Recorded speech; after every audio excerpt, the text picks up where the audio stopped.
Penguin Random House Audio presents American Rule: How a Nation Conquered the World but Failed Its People by Jared Yates Sexton. Read for you by Macleod Andrews. It is well that we keep in mind the fact that not all of American history is recorded, and in some ways we are fortunate that it isn't. For if it were, we might become so chagrined by the discrepancies which exist between our democratic ideals and our social reality that we'd soon lose heart. Perhaps this is why we possess two basic versions of American history, one which is written and as neatly stylized as ancient myth, and the other unwritten and as chaotic and full of contradictions, changes of pace, and surprises as life itself. Ralph Ellison, Going to the Territory, 1986. Prologue. On the first anniversary of the disastrous election of 2016, I drove a few hours to a discussion about my recent book chronicling the rise of Donald Trump's movement. The people are going to rise like the waters upon your shore, a story of American rage. It was a cold and rainy night, and the audience came dressed for warmth and armed with questions about the sorry state of political affairs. Like most Americans, they were starving for hope.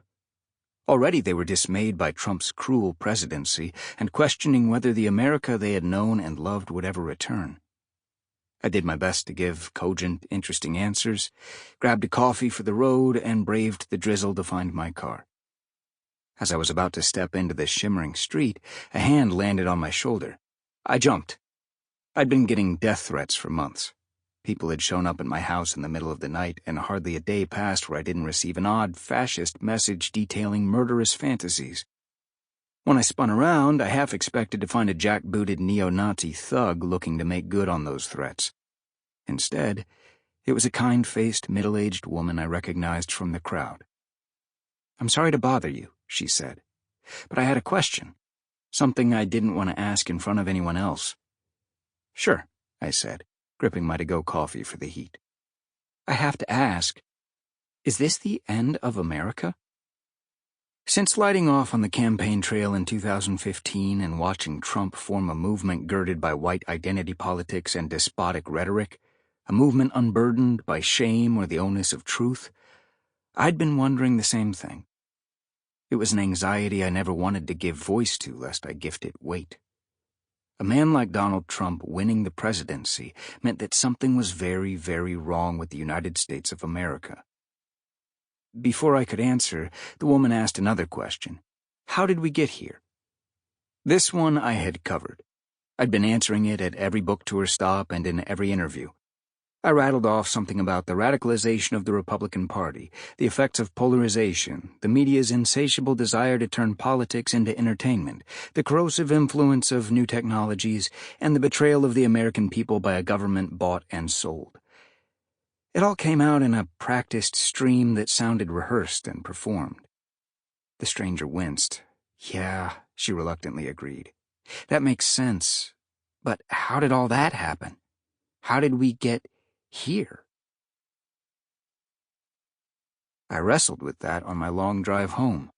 For the most part, I could trace the explanation through Richard Nixon, the civil rights movement and social revolutions of the 1960s and 1970s, and the struggle of the Cold War.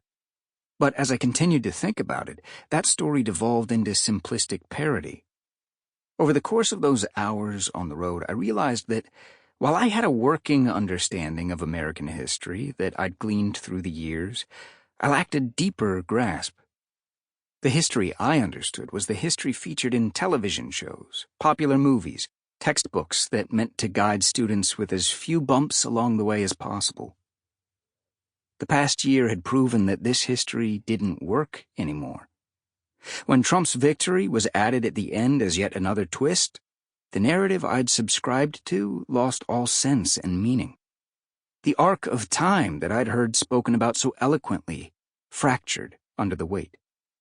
I could explain Trump's victory politically, demographically, and socially, but historically, I was at a loss.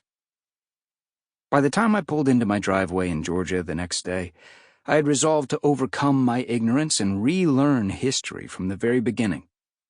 I had learned dates and surface-level details about the most important events, amassed an extensive repertoire of facts about wars and leading figures, but was lacking in a coherent and comprehensive understanding. What I knew was a privileged version of history that had been crafted to showcase America as the moral protagonist of a larger narrative.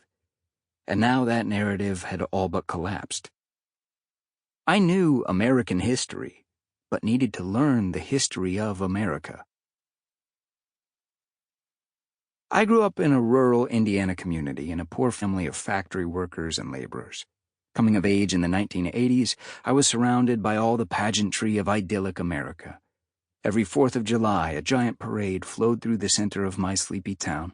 My neighbors waved bright American flags as bands played The Stars and Stripes Forever and God Bless America. In school, I was taught that an exceptional country founded by revolutionary fathers conquered a continent, overcame its vices in a terrible civil war, and then healed to spread its message of freedom and liberty to every corner of the globe. My family was impoverished, dysfunctional, abusive, but at least I'd been lucky enough to be born in the United States of America. A divine blessing repeated by my elders and teachers and stressed by my preacher every Sunday morning as he pounded his pulpit. Reality is an odd thing. We see the world through the prism imposed upon us. When I talk about my childhood, both in the church and in abusive households, people often react in horror. They can't believe I didn't suspect something was wrong, that I didn't intuitively understand reality was different from the world I languished in. But without the necessary context and without needed exposure to the outside world, I was trapped.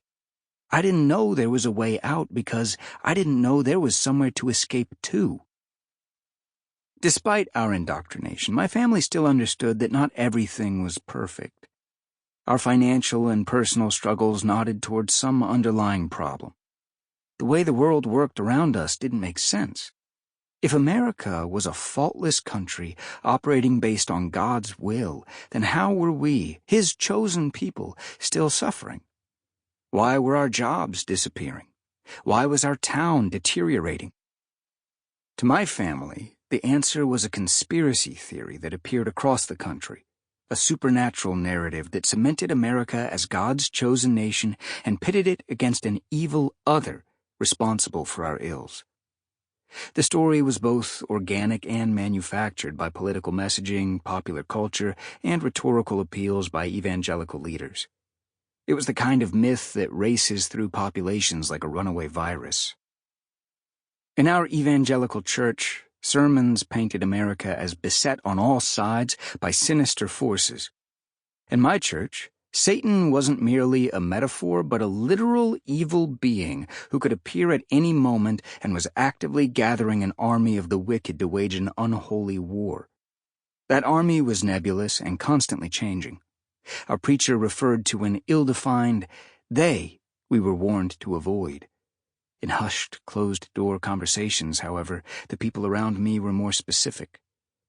Satan's army was everyone outside of our church, outside of our sleepy town, outside of the United States of America, and even some within who had fallen under the spell of the devilish trickster.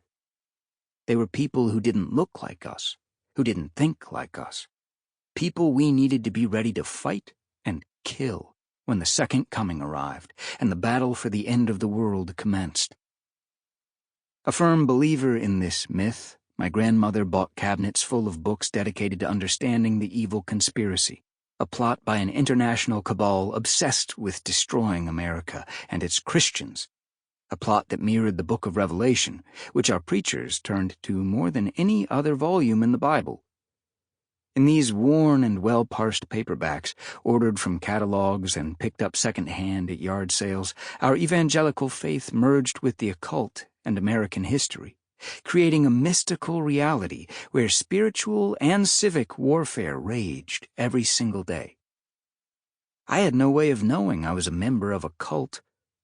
As in other cults, our leaders demanded we ignore dissenting voices and alternate sources of information. We were told to scorn culture and remain ideologically pure.